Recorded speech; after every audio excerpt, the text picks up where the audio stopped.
Okay, on the cusp of the Fed starting to raise rates this afternoon at their meeting, all of the results of their meeting, and then followed by a Q&A session afterwards. We'll have that happening today at 1 o'clock Chicago time later on this afternoon. So hopefully we don't want to be around for that. We definitely don't like trading any F days. And that's what we have here.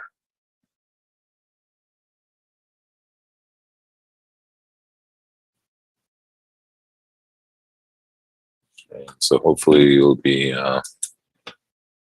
done by then, and you can watch. Very hard to trade, especially because you don't know how the statement's going to say, how it's going to react to everything that's going on, the geopolitical situation, the inflation situation, a lot of things on the plate that the Fed has to contend with and deal with. So it's a lot of unknowns here, and markets, as you know, don't like unknowns, and you get a lot more volatility when that stuff. And you always get volatility with, Fed stuff anyway. And today is definitely not going to be any exception to that. That's for sure.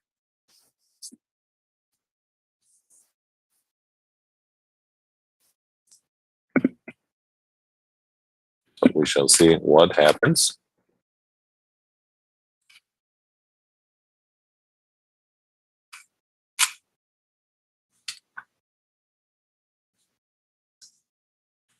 And see if there's going to be a lot of trade. Are they going to flatten out here a little bit and just kind of hang loose? You just never know how they're going to handle today, especially with the Fed later on this afternoon. It's always a unknown, but you have to just do what we've always been doing. Understand there's some volatility. We're looking still at about 5-point stops with 5-point opportunities.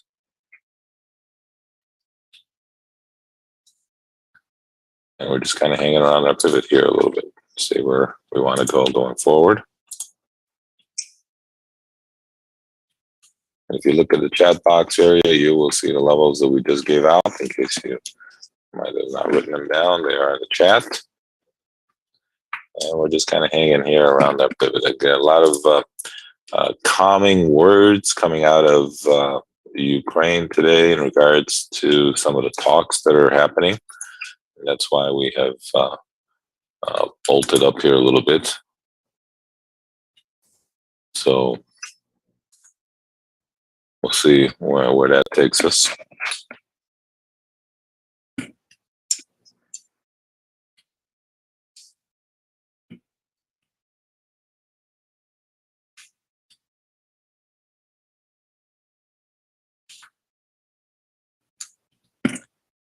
Again, there were people who are talking about the peace talks, whatever conversations they're having, a little bit more hopeful over the last 24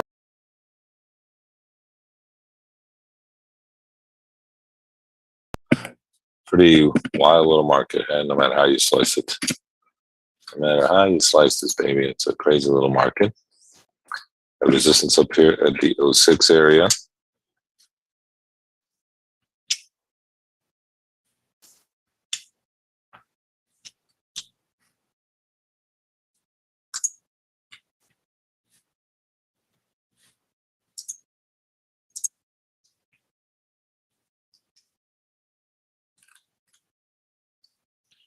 All right, coming up here to the 06 area.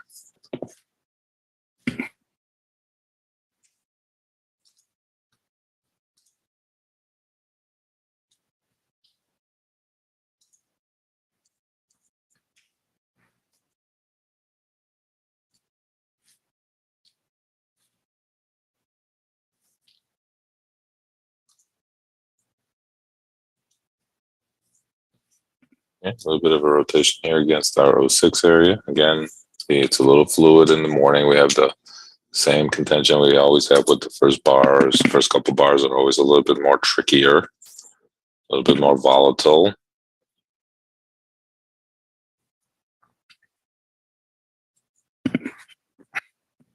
Nice little rotation there against R06. Trying to see what it wants to do up here.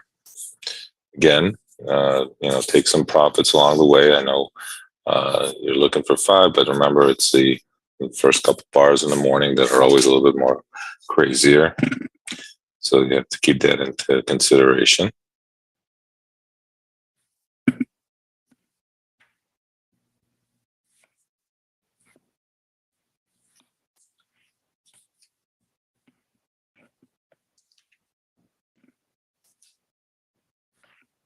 Again, if anybody has any questions, feel free to ask in the chat.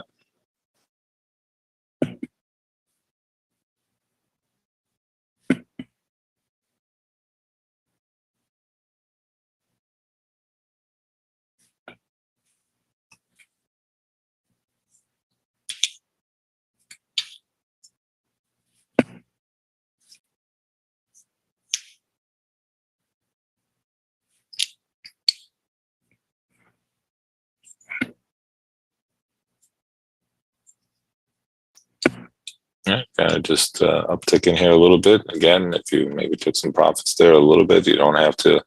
Nothing that's in zone here that you have to take the 5 points or not. Just kind of work the trade a little. Again, if you're trading multiple contracts, right? If you're doing one lots, it's a totally different, ball game. So, working this little 7 area again. If you don't like the way it's trading, you can always exit. But there's different ways of managing a trade once we get in, especially if we don't get that quick snap back like we would like. Of course, not every trade is going to be that way.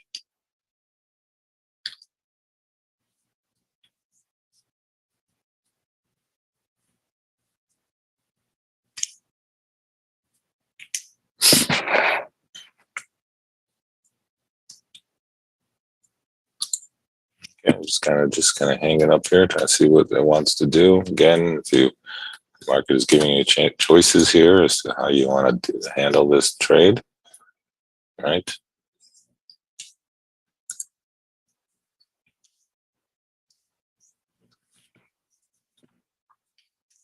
Next level on the upside we have is up at 14. Up here really quick.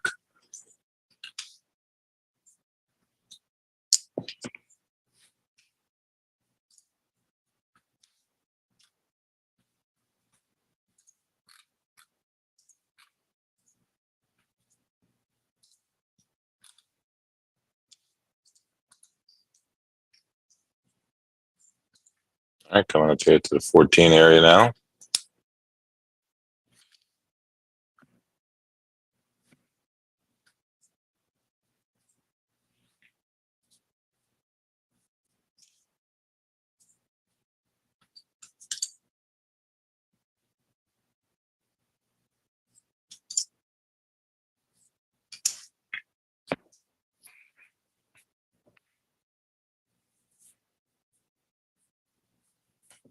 In this 14 area here a little bit.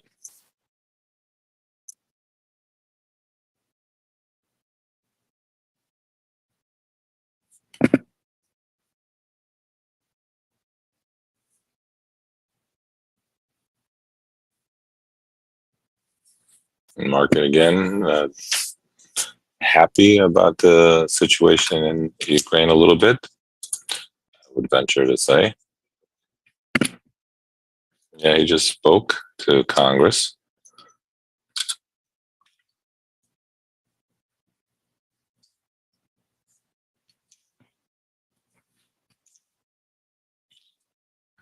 At least for the time being, the market's shrugging off the concerns about inflation with the Fed later on.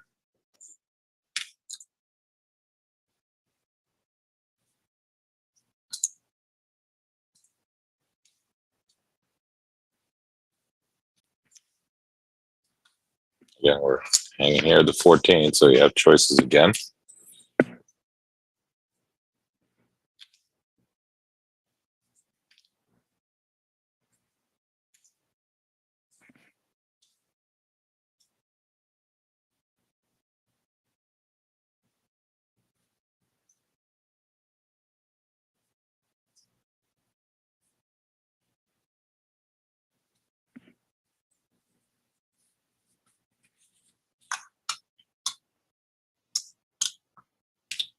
Bond market kind of holding its own here, not really doing much. Right, working this 14 area now here a little bit.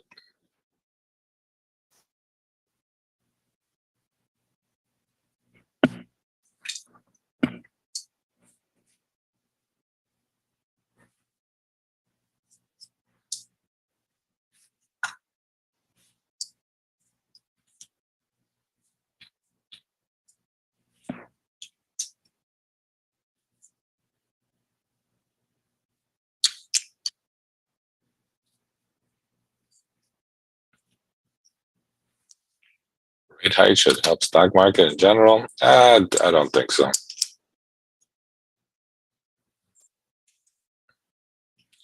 That's why we started breaking from the beginning, right? Definitely not helping the stock market. I would not say that that would be the case. Especially a, very, that's what they're talking about, having a consistent set of hikes over the next, the year. So, but inflation is the key. I mean that's the only thing. If you can see inflation getting toned down a little bit, then we'll see what happens with that. Then the market will like it.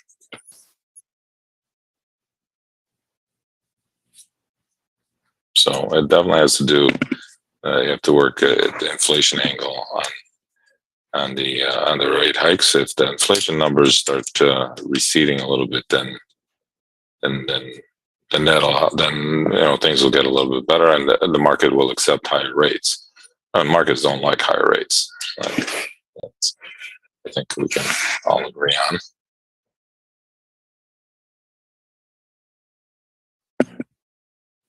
Again, we're working this 14 area. Again, you had choices here. Took a little less profit there, especially when they were rallying. Remember, rally markets are not our favorite.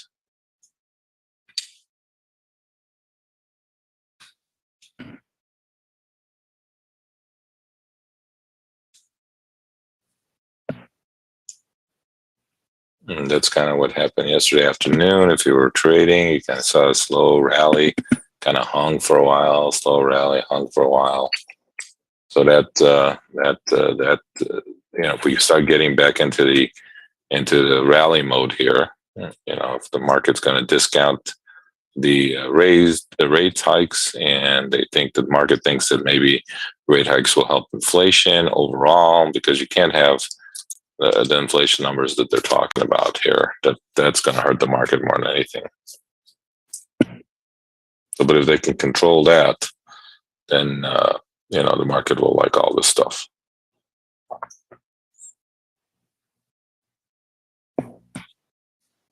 Okay, we're just kind of hanging up here on these highs. Again, markets. The rally markets are not our favorite markets to trade. So just keep that in mind. So we're getting a little rotation off of our levels, but then they come right back up. So just make sure you keep your stops in place.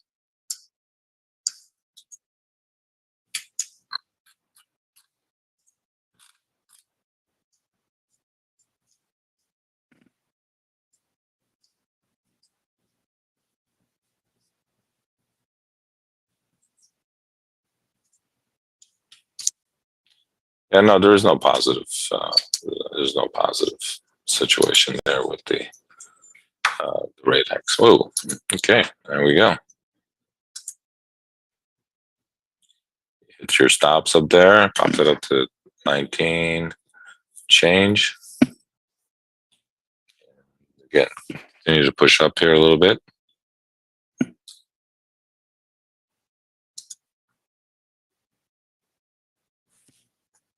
At the 24 area next.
Pretty strong little market here.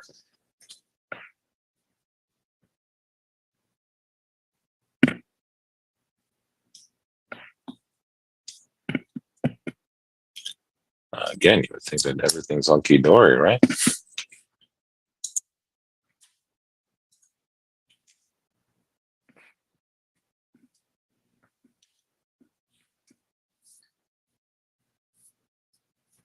I think you're getting some of that reaction, like, buy the dip kind of reaction, right? I mean, they broke it from just 2 days ago. And so everything's okay today. I don't know. Again, I think right now the news about the Ukraine, that the peace talks or whatever talks that they're having over there is a little bit better than well. There's positive news coming out of that, and I think that's adding to this rally here, and even on the heels of the Fed, talking about what they're going to do with interest rates later on today. So Chairman Powell will be in the hot seat this afternoon following the conclusion of the Federal Reserve's two-day policy meeting. The central bank is widely expected to raise interest rates by 1/4 percentage point, bringing an end to the transitory era that some are dubbing as one of the worst Fed inflation calls of all time. Currently, the markets are pricing in 7 rate hikes this year and would average 25 basis points for each remaining meeting in 22, though Powell has emphasized the policymakers aren't on autopilot and need to be nimble in assessing incoming data.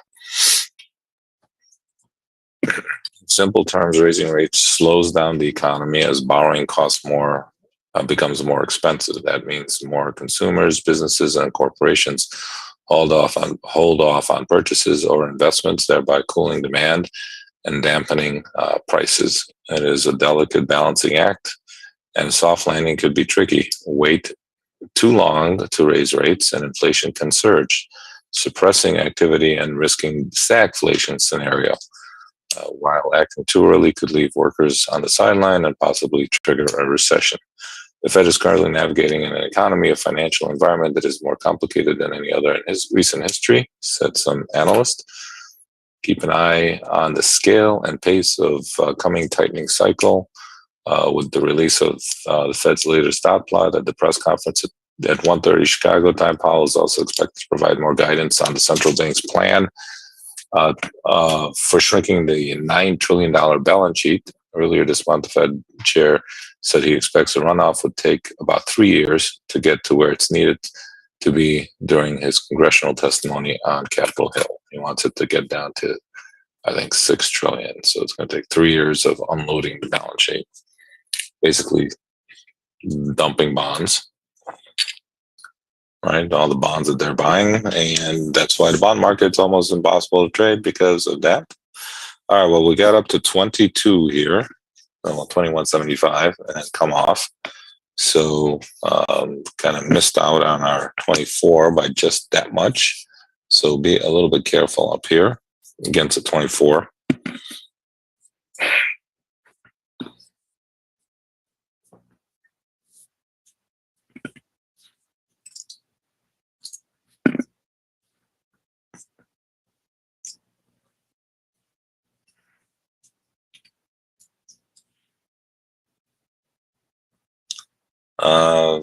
Things are getting volatile out there as new waves of COVID infections rock China at the same time as Russia's war in Ukraine. While the swings are seen in many areas of the market, one stands out above the rest: oil. After surging to $120 a barrel last week, WTI crude is under $100. I don't know what it is right now. Can somebody tell me what the crude oil is right now if you have it up?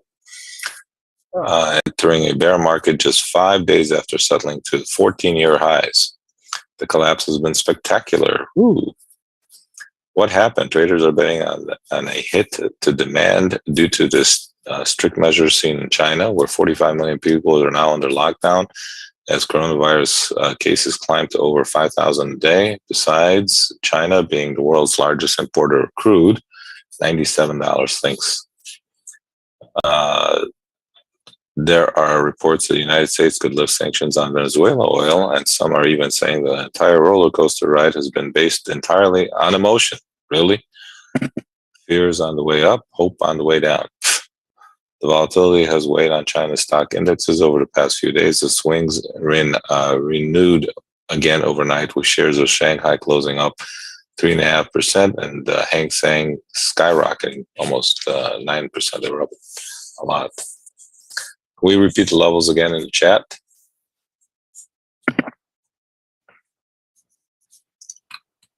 Investors are fearful of another disruption in the fragile global supply chain due to China's zero COVID strategy. For example, a lockdown has been declared for the southeastern manufacturing hub of Shenzhen, which features the world's biggest electronic suppliers, and nearby key port could also be impacted. While the lockdown is set to last 1 week, any additional disruptions in other cities that are added to the lockdown list could cause supply chain chaos. Here we go with the supply chain. New word.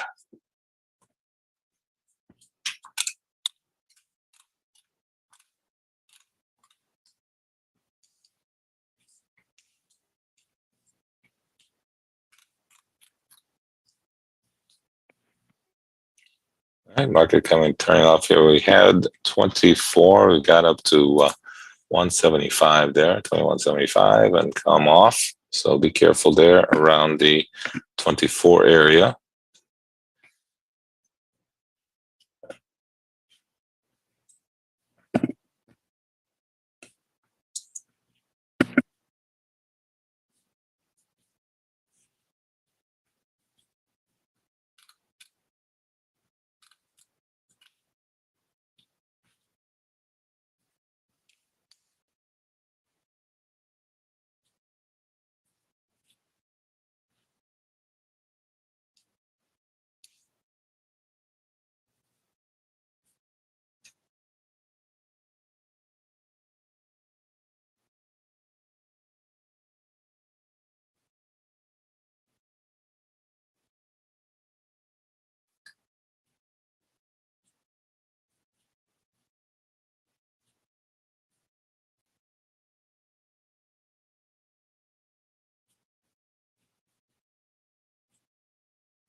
Market kind of is bouncing around here a little bit. I really don't have any good support until the even to 03 area.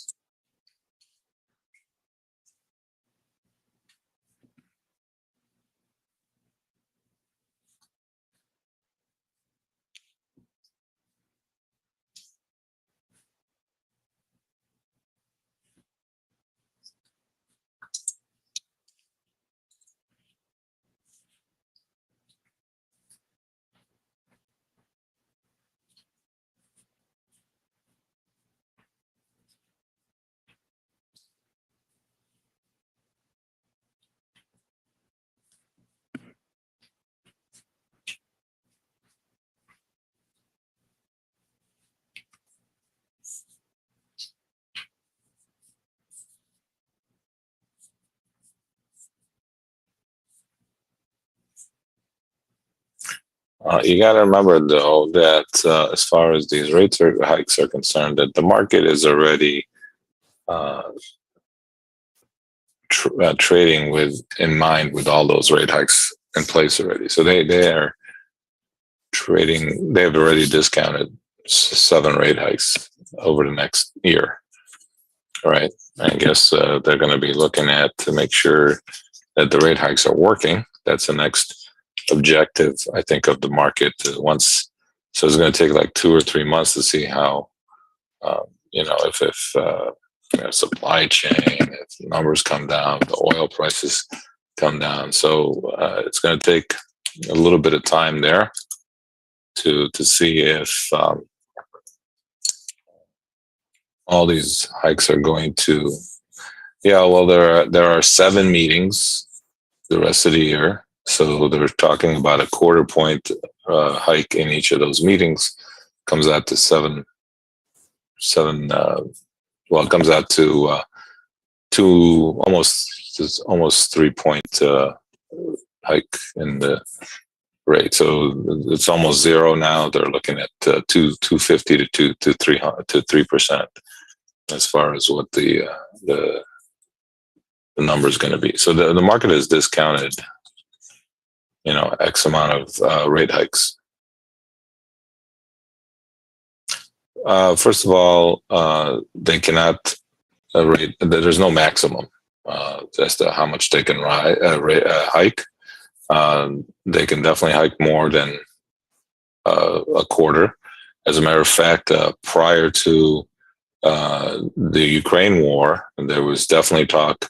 I think they were even talking about having a 50 basis point rise in rates in this first meeting to combat the inflation numbers.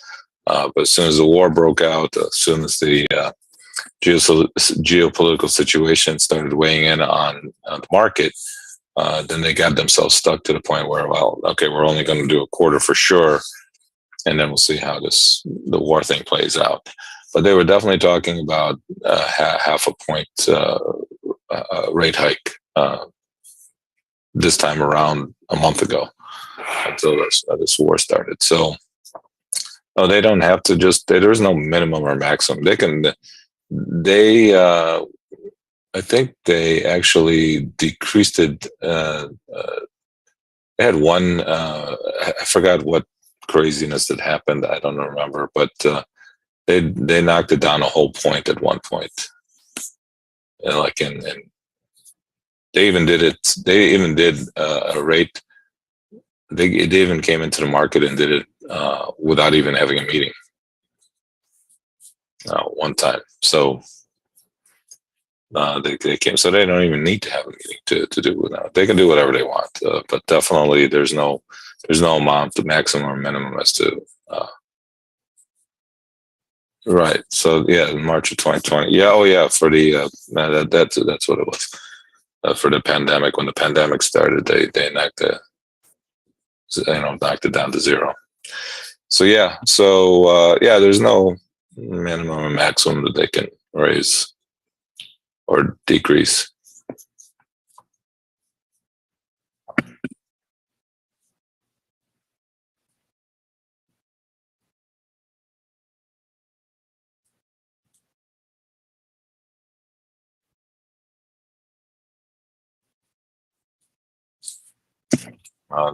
China today faces an interest rate payment of $117 million on $2 denominated bonds. And while it has the money to make the coupon, sanctions are hampering its ability to execute a transfer. Finance minister has threatened to repay the loan in rubles if the banks are unable to process the payment. But rating agencies like Fitch has said that would constitute a default this time around. Analysts caution that the pending financial disruption would not come close to Moscow's default in 1998 when Boris Yeltsin. It took the country 6 years to regain investment grade status, and there is also a 30-day grace period before Russia would be assigned any default designation.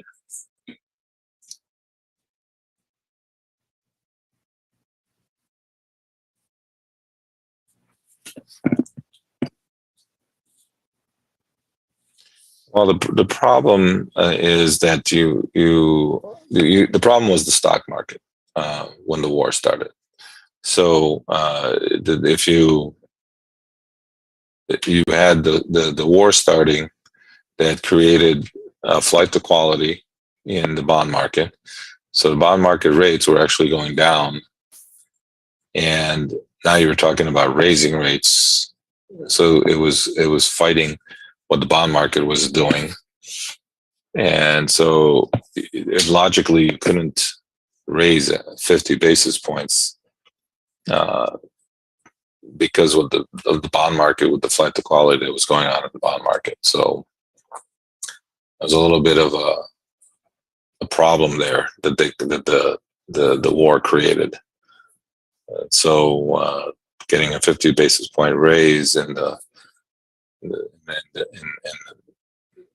at that, with with what was going on in the bond market because of the war, it was a little bit of a problem for them.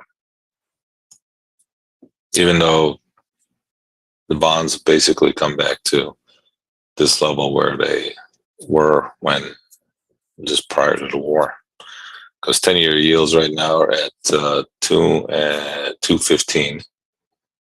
So you have to remember that the Fed controls the short-term rates. They don't control long-term rates. So the 2-year and the 1-year, that's why they always compare the 2-year to the 10-year as far as the Fed and inversion of the yield curve. So if you raised it 50 basis points, then you were going to have an inversion of the yield curve, which would cause a little bit of a problem also.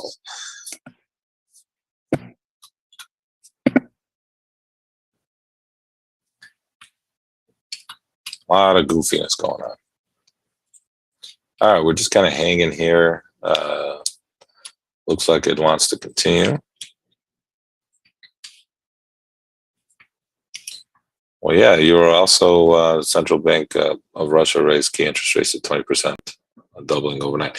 Well, you could also buy. They also had, if you were able to, you can buy Russian bonds that were yielding 20% as well. So, good luck getting paid.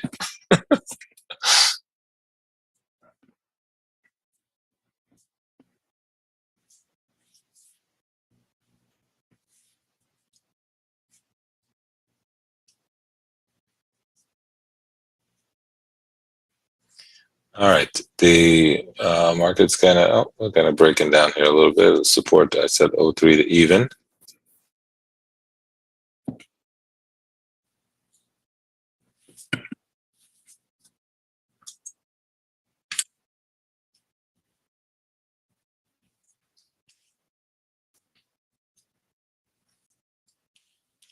So we're going to be trading, I think, going to be busy this morning. And then once the afternoon, I think it's going to be fairly quiet the rest of the day. I can't imagine they're going to be going crazy here. Unless, of course, there's some geopolitical situation going on. Especially before the Fed announces its deal. Plus, remember, the Fed comes out at 1 o'clock with their with their decision, and then you have to look at the wording. And then at 1:30, he's going to have his Q&A presser. So anything can happen after that. You never know. So let's hope that you're not around. Yeah, I'm definitely not going to be around because it is going to be 70 degrees in Chicago today. Warmest day of the year. Just kind of putting it out there. You should not be around.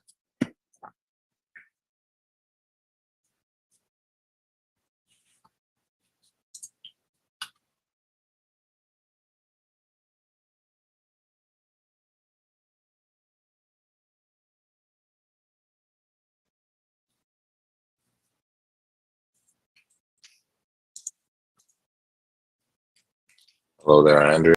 How are you? Can we repeat the levels of the chat again?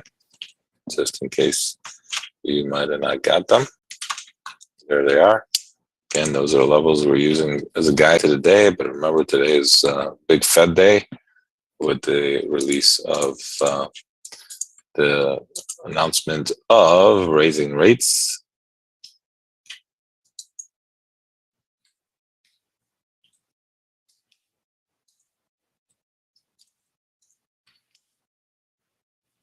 Well, let's assume they're raising rates. How's that?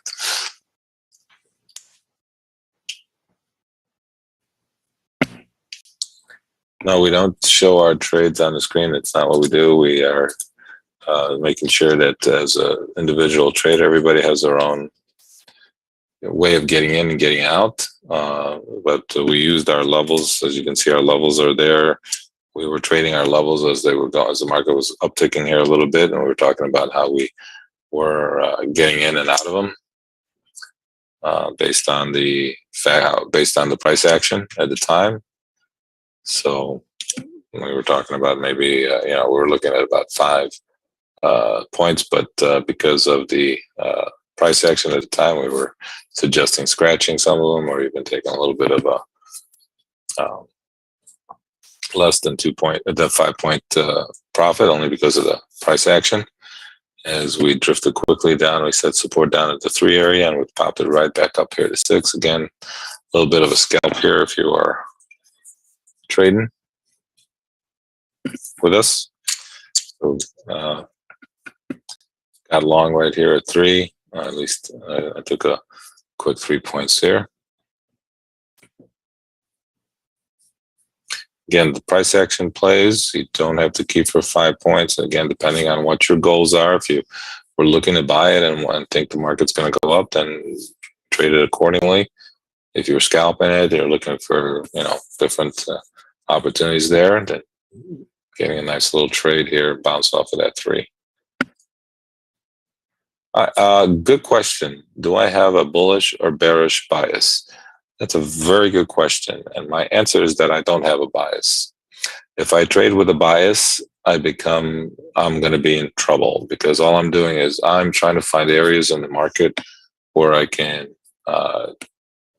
think that the market will give me a little bit of a bounce for about 3 or 4 points, 5 points against our levels. And so it could be being short at times, being long at times. If I come in with a bias, it's not a good situation for me. It's not something that I like. If I'll trade my bias, and believe me, I've come in with a bias, and usually I walk out and say, that wasn't really a good bias. So that was not really a good bias. And I had all the logical reasons for it, but the market never trades logically. Just remember that. So I try not to outthink what's happening in front of me. I don't know if that makes sense. Some people like to trade with the bias. I get it. But again, that usually gets me in trouble. So I try to stay away from that concept. But it's a good question. All right, we're down ticking here a little bit, coming off. We had, what did we have? 24, got up to 175. Unfortunately, I was in at 2.5 there. Never got up there. All right, again, trading off of this 03 area. I said 03 to even. No problem. I like questions. I definitely like questions. You should not be sorry for asking questions. You're probably asking a question that somebody else wants to ask, but I like questions. So we do have stops. Yes, we got that. We have to have stops, and depending on the individual's risk tolerance, everybody trades this a little bit differently. I would suggest, because of the volatility in the market these days, with our levels that we gave out, probably about 5 points on our trades. Again, looking at the price action, sometimes you might have to work on the area, and if you don't like the way it works around that area, depending on how many contracts you trade and what your goals are, maybe you take a little less than 5 points. But again, all depends on the price action. But you're always going to get that nice entry point where the market will give us a nice rotation and be able to take more than the 4 or 5 points that you're getting stopped out. Again, depending on what your risk tolerances are and how you manage the trade. Very important to understand that everybody manages a trade differently. All right, nice little buy there against our 03 area there. Do you do 1-to-1?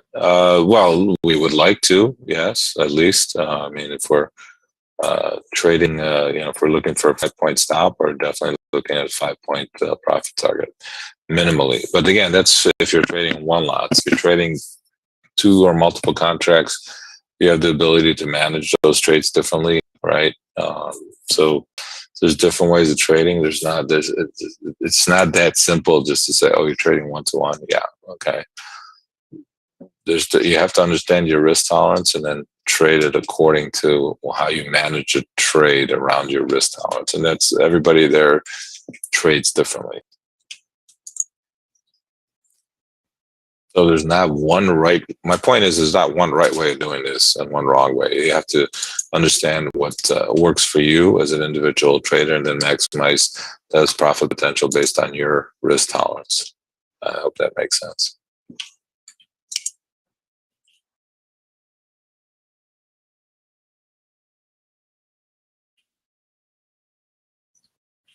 All right, nice pop there. Again, we had some support there at 03. We got down to 275 or something like that, and then popped it right back up. So you took no risk on that trade, and you get a nice little rotation here. Again, if you traded multiple contracts and you getting out of some, and maybe you can keep a couple here for this nice little rotation where you're getting at least 10 points on the trade.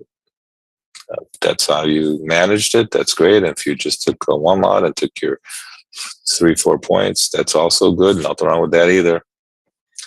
Right? As long as we're finding areas of inflection. So we're playing both sides of the trade. We got long, we were short earlier, we're long now.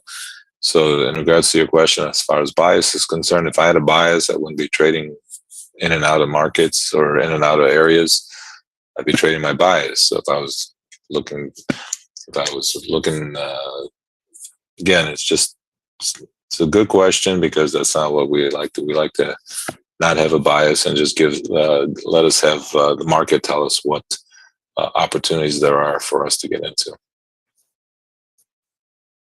Yeah, there were. Yeah, rally markets are very difficult to trade because they kind of get in trouble, and they never rotate back. I understand how you could get bummed out, but you have to. Sometimes again, first of all, was it because you had a bias? Levels from yesterday.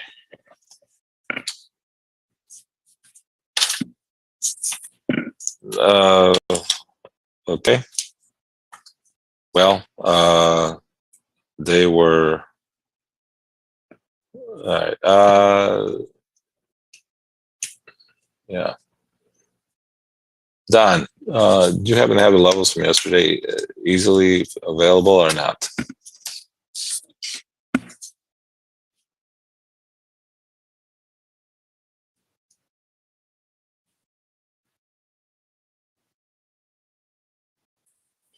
Yeah, I do. Okay. The pivot yesterday was 41.88. We had resistance at 99, 42.11, 22, 29, 39, 49, 56, 64, and 74. We had support at 78, 69, 56, 42, and 35. Okay, thank you. Again, we talked about being careful there around the 24 because of the way the market reacted. So now we're looking at the 37 area. Something's up here. Something's way up. I don't know what just happened, but something's up. Nice rotation here. Just popped it off of that 03 and whatever's happening right now. Yeah, can we repeat today's levels too? Oh, this is a big rally here. Remember we talked about how dangerous the 24 was because of the price action.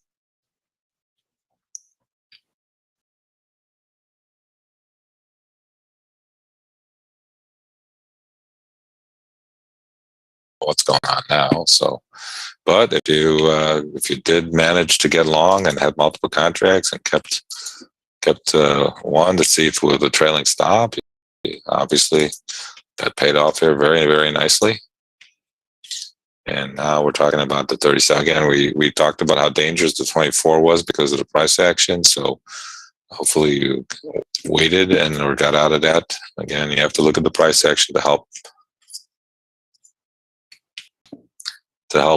with eliminating the opportunity there to get into that 24.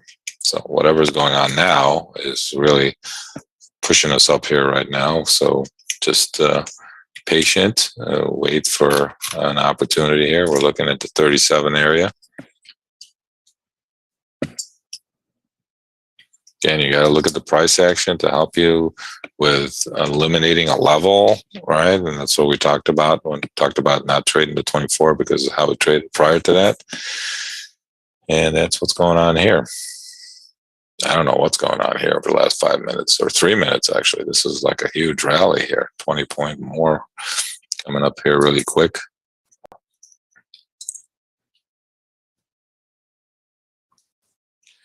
And sometimes it's amazing. I'm always amazed at how these markets move like this. You know, bonds breaking, something's up. I don't know what, something's up. All right, Julio, good trade, nice trade. Like a bond market breaking, S&P's rallying, something's going on.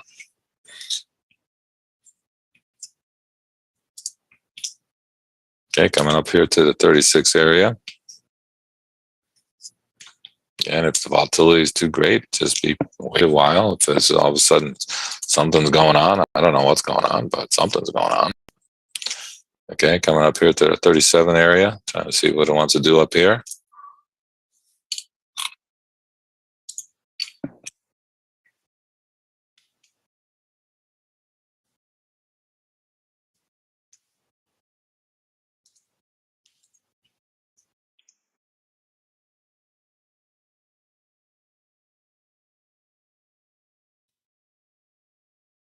Oh, there we go. Right. Well, that's did help here. Again, if you waited, patient, you got paid off. Again, patience was important here, waiting for the opportunity and not jumping in prior to that. Give us a nice little rotation there off of that 37 area.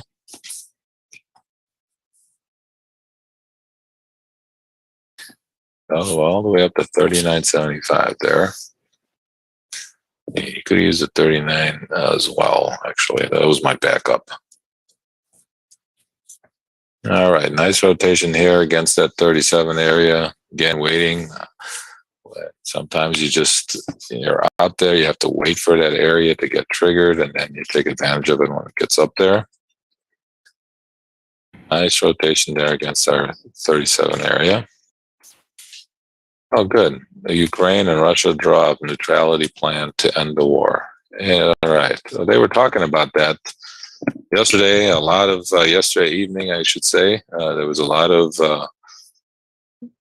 things are going pretty good with these talks. So it was definitely in the market, I think, with this rally today, at least in the morning.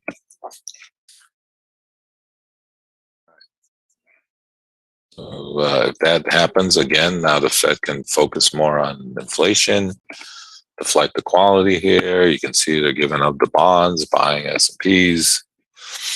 Technically, that's what's supposed to happen. I don't know how it happens so directly all the time, but it does. And I can never understand, even though I understand the dynamics there, that it's a flight to quality. One goes up, the other one goes down, which is what's happening here. It's amazing. It always works out that way, but it doesn't always, but most of the time. And that's what's going on here. So, all right, but we waited for our level to get triggered, and then we traded. We were long down before. So in regards to that question about bias, if I had a bias, I wouldn't be trading both sides of the market. So we are trading both sides of the market, trying to find areas that we feel the market will give us an opportunity to scalp. And doesn't matter if it's on the long side or the short side. And making sure you keep your stops in place is very important. Yes, that was the gist of that trade. But then we were also long at the O3 area. Just when you started getting it, I told everybody we had support down at O3. And anything I say is based on the work that we do in our education course. So if I say it, there's a reason for it, and most of our traders have taken our course to understand why. So, but we had support there at O3, which we got down to 2 and change, and then popped it back up here. So, uh, like I said, some of you stayed long. Entry point there, you did okay, did great.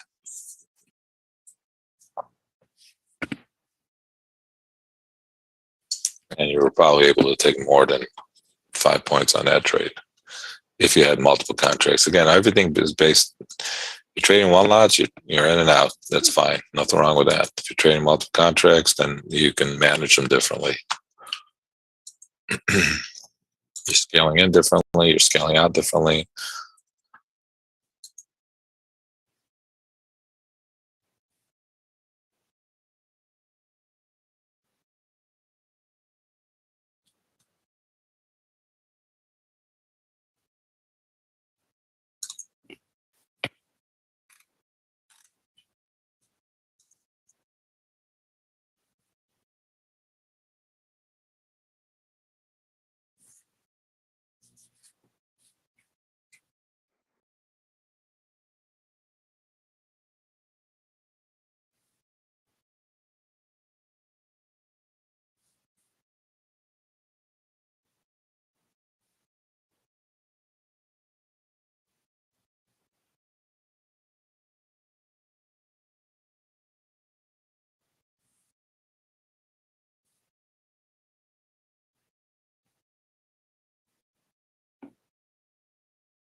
All right. Market again staying up here on the highs. Next level we have up is at 45. Let me give you levels here above the 45. We got 60, 71, 82, 91, and 99. 44 handle again. Wow.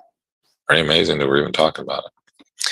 Again, levels again above 45. Next level above is 45, above 37. Then we have 60, 71, 82, 91, and then 99.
All right. If you look at the chat box area, you'll see the additional levels that we just gave you.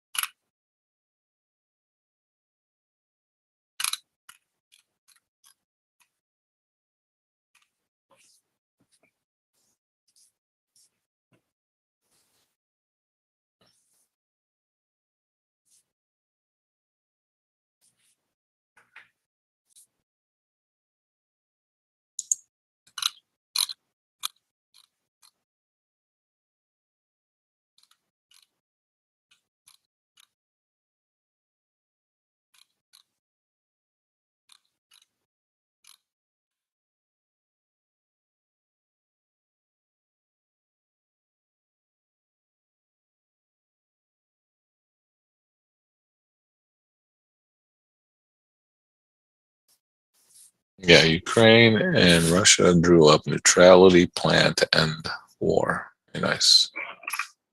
Very nice. God, they devastated that country, though. Okay.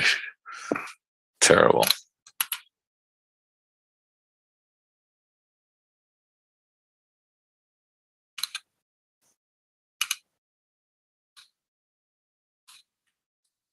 Yeah, well, let's again now. If that's the case, then we shall see what happens in regards to the Fed now. If maybe they'll take that into consideration in his Q&A session. So you have to keep that in mind if you're, listening or you're going to be trading later. Again, not something I highly recommend. Trading FOMC, any F situation is not a good situation. Stay away from those F days.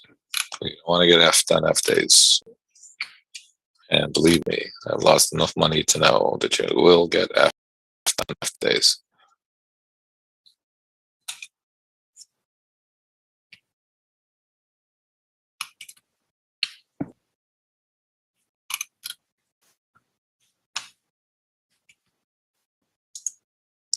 All right, so again, we had a nice rotation here against our upper level resistance.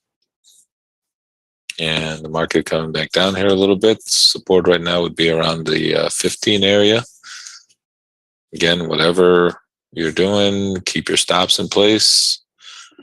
Again, we're looking for price action opportunities. We're also focused on the morning hours as the afternoon trade dynamics are a lot different than the morning. And not only that, but especially today with with the FOMC stuff, definitely don't want to be around later this afternoon. Dynamics, whatever dynamics you thought you have, not going to be there.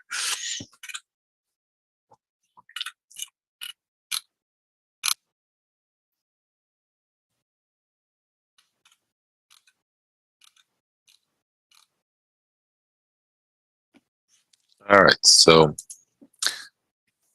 we were patient. We waited for our upper level to get triggered, and we had a nice rotation here off of it. And now if you're still trying to stay short, that's great. But if you're flat, that's fine also. If you're trying to stay short, have a trailing stop. Again, everybody trades differently. Not everybody trades the same. So it depends on. I'm personally flat right now, so I don't have anything going on.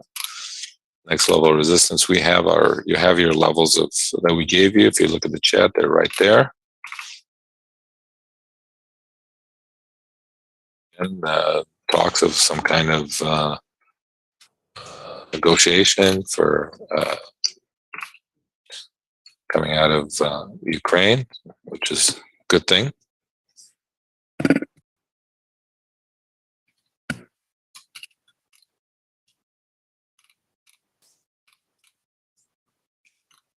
And the market liked that news. And it took us right up to our one of our resistance areas, and we're able to take advantage of that. The newsworthy. It was newsworthy for us anyway. We made out okay with that trade.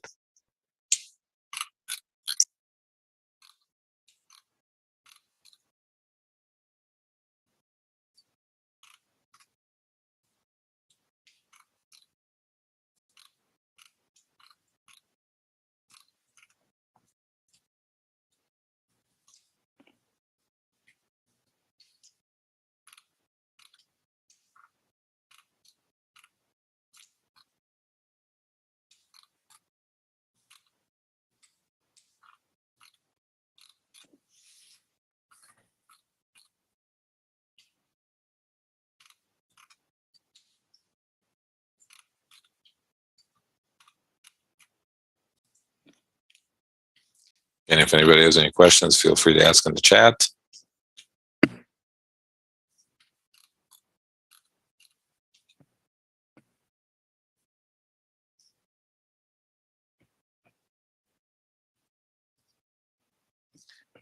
Uh, sure, absolutely. And let me just think. Today is Wednesday.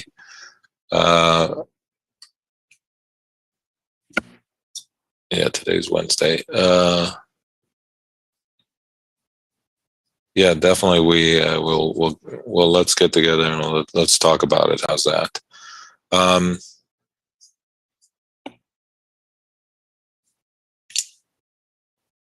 okay. Okay. Let's. How about tomorrow?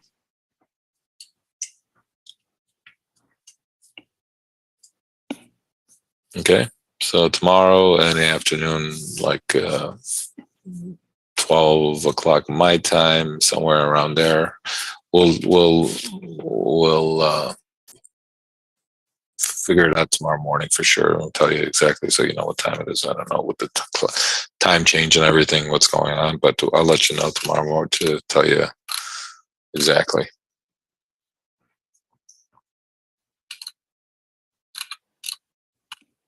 Okay, great.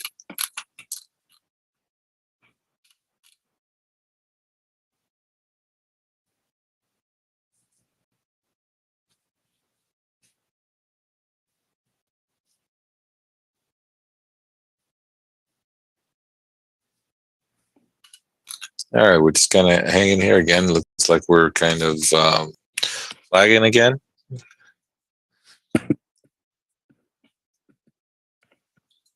Very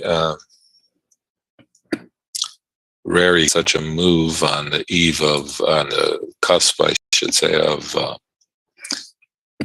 FOMC stuff. They're meeting and the results and raising rates, right? But then again, like I said, it's already priced into the market, probably some of it.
Market coming up here, kind of flagging a little bit. Again, be a little bit careful. I think if we get below 27, maybe we'll tick down a little bit. It's a range game right now, so if you're playing a range game,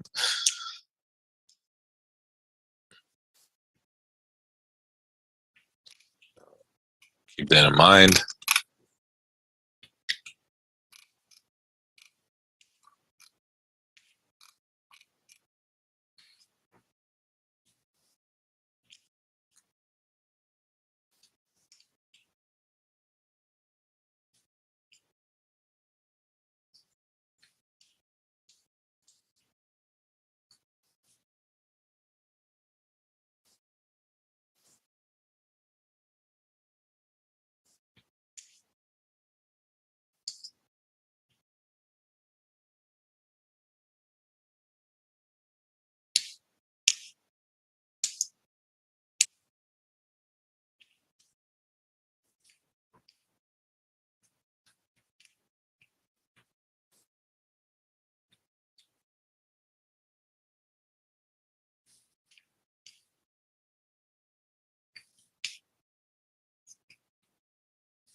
right, we just kind of floated right back into this little range that we've created up here. Very, very choppy little trade. Next level of resistance we have is up at the 45 area. Well, we'll see what it wants to do there. Right now, support down at around 15.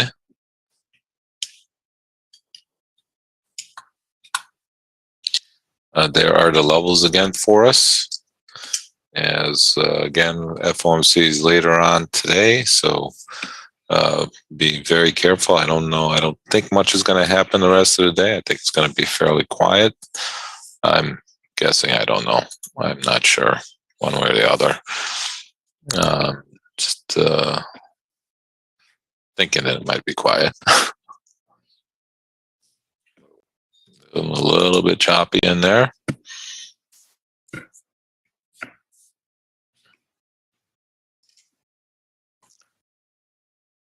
Oh,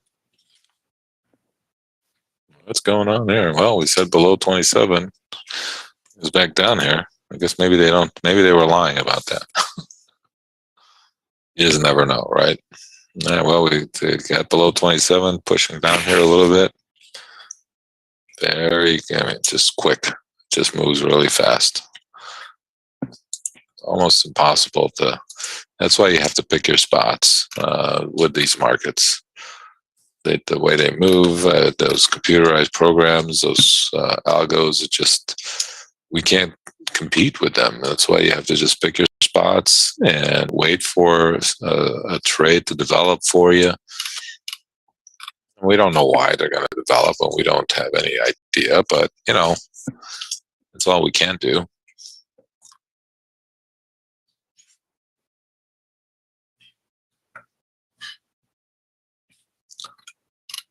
And then make sure you keep your stops in place, because it's kind of hard to try to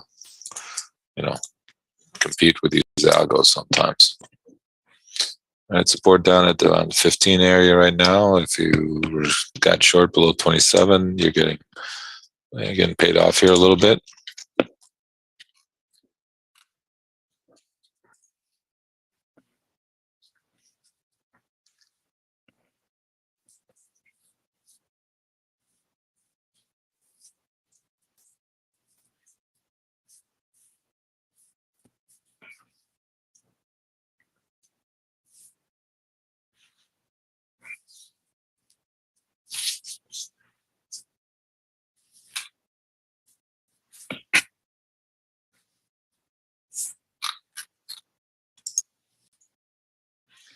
Something's up because bonds are rallying also. So gotta be careful. Even though we have support there at 15, the market or price action is telling you to be careful. All right. So you got to be careful. I mean, just because we have a support area doesn't mean it's going to stick or hold. We just have to see what the price action is and trade it accordingly. But there's something definitely up here. Maybe they were joking about that negotiation, right? Who knows? I'm just guessing. Maybe somebody was long and they wanted to have the market go up, so they just said, "Okay, let's put out a rumor." Would that ever happen? I don't know.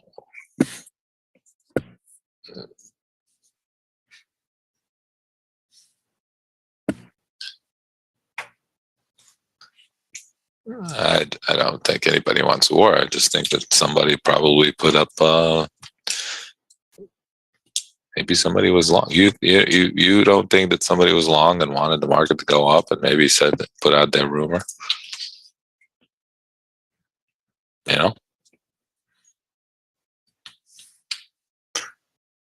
You don't think markets are manipulated a little bit?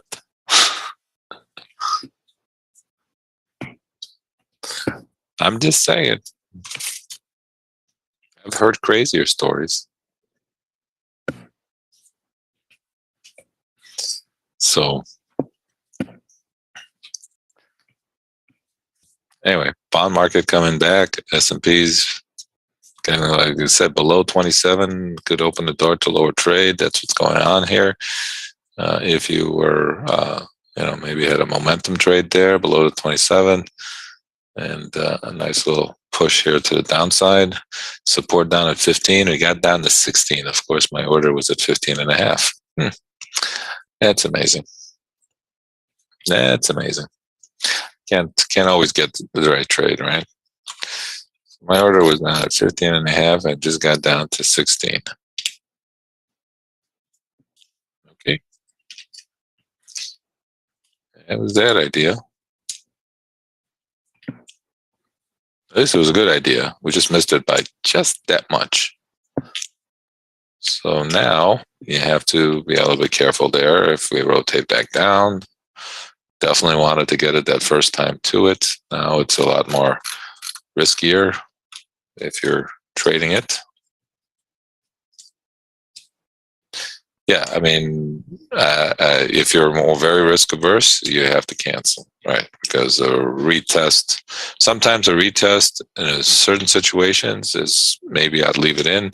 But if I was trading multiple contracts, maybe I just keep my smallest amount in, but on a retest on the certain situations. But in this situation, I would probably cancel because of what's going on in the market right now. I mean, it would have been nice for me to get it at, like I said, I had it at 15 and a half, but for me to leave it there, it'd be a lot more riskier right now.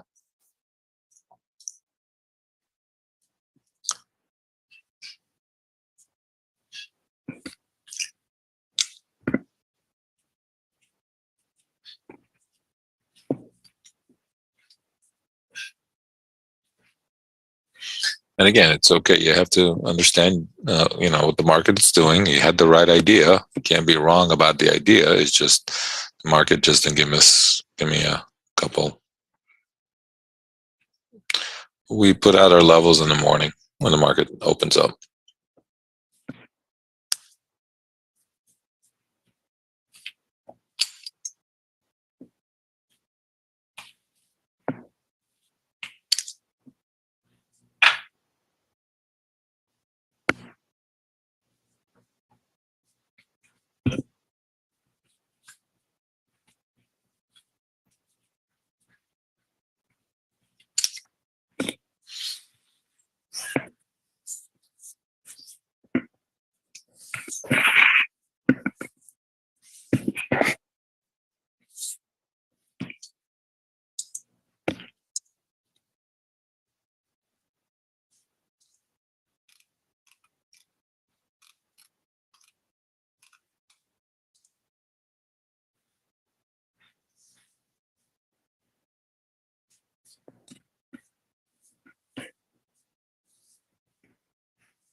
All right. Well, they drifted down to 16 there and popped it back up. This little area here probably very hard to trade. Uh, could easily go rotate back up. I would have liked to get filled down there, but we didn't. And so now I got no opinion again. The only I can say is the next level on the upside I have is 45 right now. You press me on support, I would probably say if you press me on support area right now, I really like the other one, but I don't like this. I would probably say even 43 even would be my next good support level if you push me on a support area here. And otherwise, in the middle, unfortunately, not really too much that I like.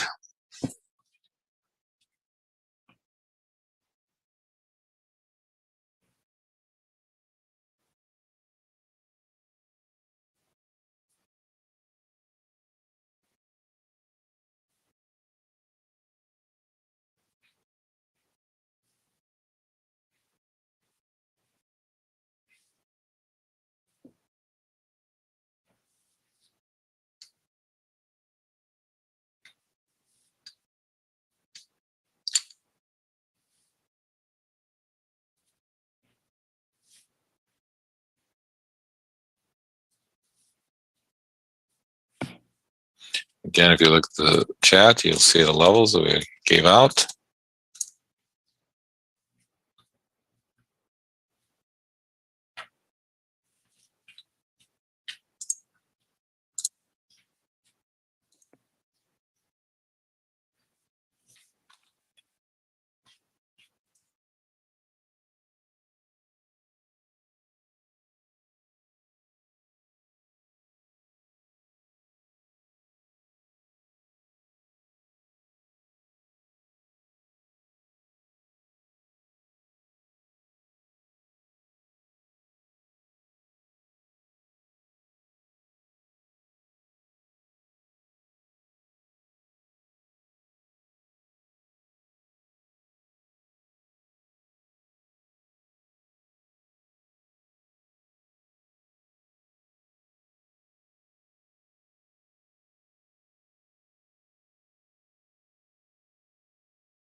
Yeah, I guess it's a one-sided statement.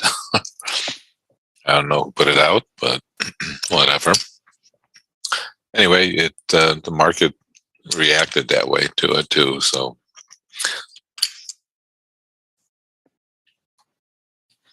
does the market always move opposite of bond market? Um, not not all the time. Well, as a matter of fact, when an inflation issue became a problem, or when the market has realized that it was a problem, um, they were both going down together because there were going to be some higher rates, and the market, stock market didn't like higher rates, so stock market was going down. Bond market also was going down because market goes down. In bond markets, you got higher rates, inverse relationship between rates and bond prices. So not always. When you get a geopolitical situation, I would say that would be more correct, that they act inversely with one another. And obviously, the Russia-Ukraine situation was a geopolitical situation that created the flight to quality in the bonds and the breakdown in the S&Ps. And this happened over the last 2 weeks because the bond market, its yield on the tens right now is about 215. It was down to 175 in about a week ago, and they've once they've accepted that, and then the realization that there was going to be a rate increases this today, then they slowly came down, and S&P is really today nice rally back over the last couple days. So, but as the bond market has kind of stayed, once they got to above two again, they've kind of 215 today, and they've so not all the time, really. More when there's a geopolitical situation than there is economic, but because of the fact that they were going to raise rates and the market doesn't want, at least initially. Now, at some point, maybe if they start raising rates and they see inflation goes down, then maybe the market will like that. And that could be, then you could have that going for you. So we'll see. See what happens.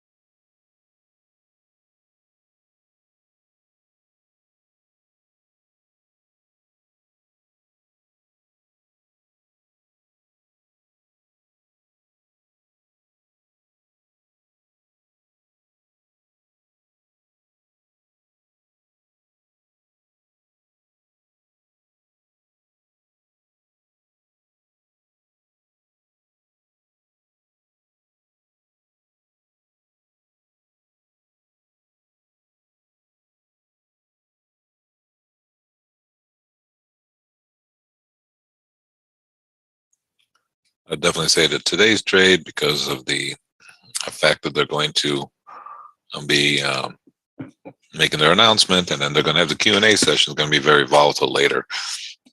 Definitely not a market that you should be hanging around trading. That's for sure. Because there's always tomorrow.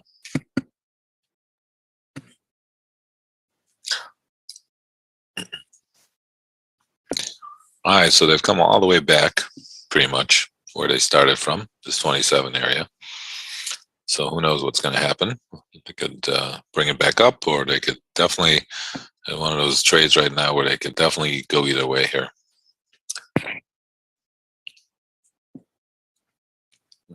This is what I call the no trade zone.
All right, very choppy up here.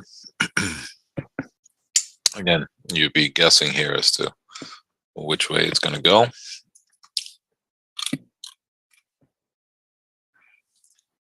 No, we don't have crypto trading. We're trading equity futures, mini S&Ps.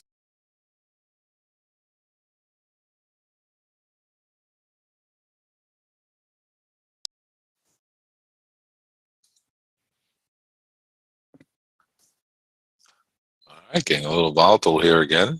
I don't know, something's up again. So whipping all over the place. Again, this is where you have to kind of, like I said earlier, just stay the course, pick your spots.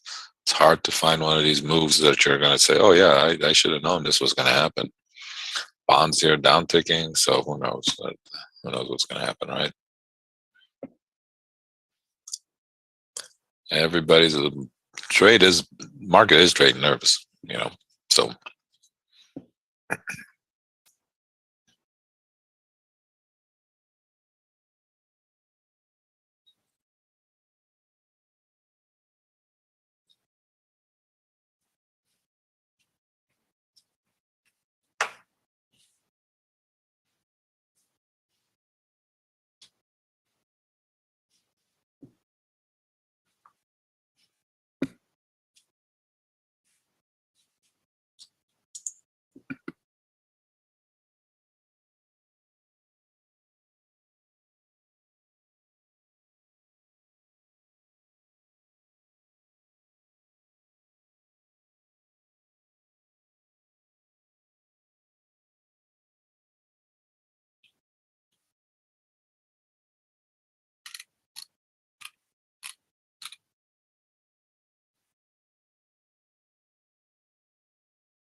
We use the 1 hour chart as well as other charts to give us a reading at good levels that we're looking for.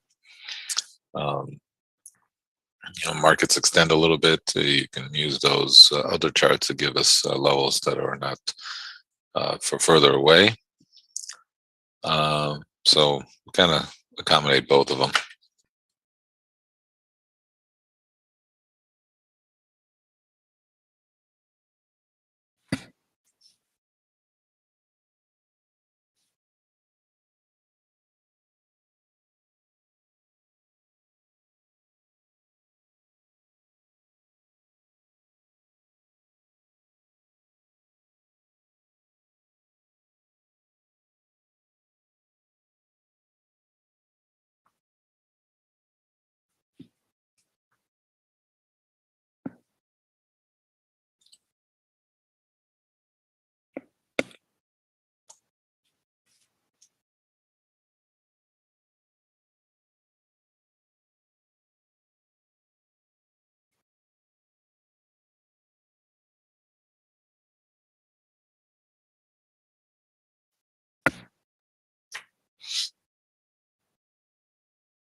We don't trade crypto. We don't trade cryptos. Period.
Right.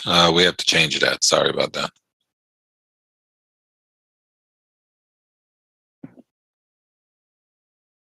Any reason why we don't trade cryptos? Just because of the volatility in the market, and we feel that, or I feel that equities trade well technically, and I'd rather trade a market that at least I understand the technicals behind it. Maybe cryptos trade well, but more focused in on equity futures than I am cryptos. Sorry.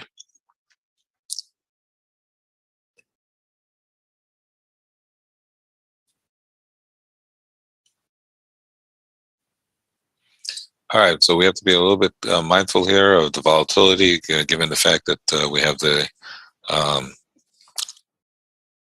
FOMC going to be releasing its decision later on. So be careful, and we'll got the levels that we gave out earlier, and just be a little bit patient and wait for opportunities. We don't know if are they going to sit there and trade in range again or not, but we get below, it looks like if we get below the 12 area, we might tick down to the even area, which is the next good support level that I have.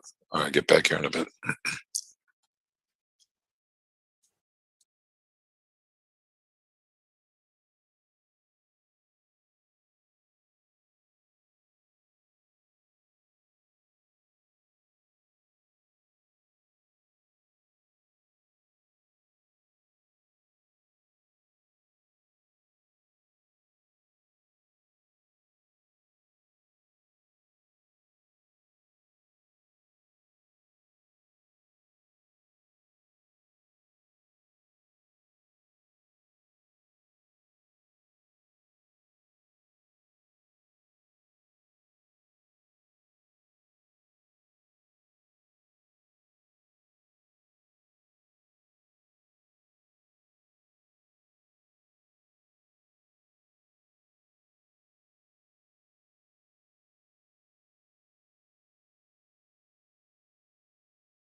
Hey, a couple quick programming notes.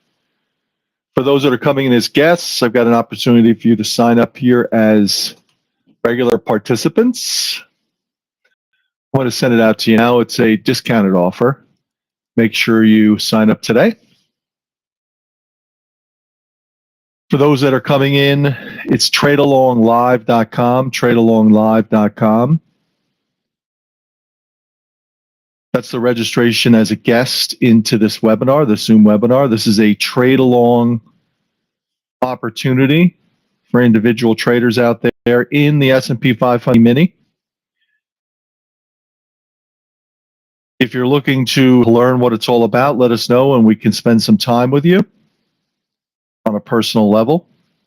If you're in need of trading software, let us know so you can practice trade against real-time data with your own order entry. If you're an experienced trader and you're just not getting it done and you'd like to learn more from Saul, he's a 25-year veteran trader of the trading pits in Chicago. He is actively scalping for his own trading account. And he's taking a select group of people, could be you, under his wing and teaching them how to do this on a daily basis. So we're here in the mornings. This is a Trade Along Live subscription session. It's an educational only session. Saul gives out his proprietary scalping levels as his areas of interest during the morning session. He can adapt based on what's happening at those areas. So that's why he calls them levels and zones. He's looking to do 2, 3, 4, 5 trades. You can look to do the same. If you have a trading strategy, great. If you need a trading strategy, let us know. Remember, this is an individual sport. You got to be good at it, or else you're going to be in trouble. So if you need help, let us know. The first order of business here to be here is to sign up at the nominal fee. If you don't sign up, we just boot you. We don't want to do that. We want you to step up and be included. So don't be a piker. Make sure you review what I just sent out to you and make sure that you're signed up. Hey, May, how are you? Karina, how are you? Andrea?